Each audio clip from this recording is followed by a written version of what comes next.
راح أوضحها والمرة الأخيرة أتكلم بيها. إنه المحكمة تلتزم بالصمت، اللي من يتم كلامي إذا عندك رد تجاوب.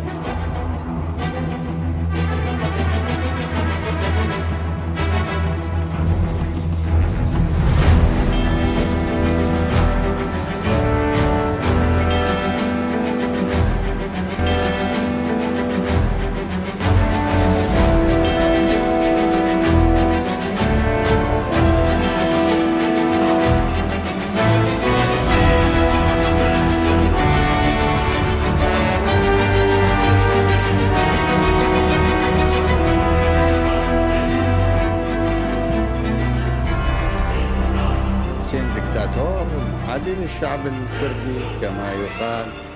هو مواطن. لا انت ما دكتاتور. نعم مو دكتاتور.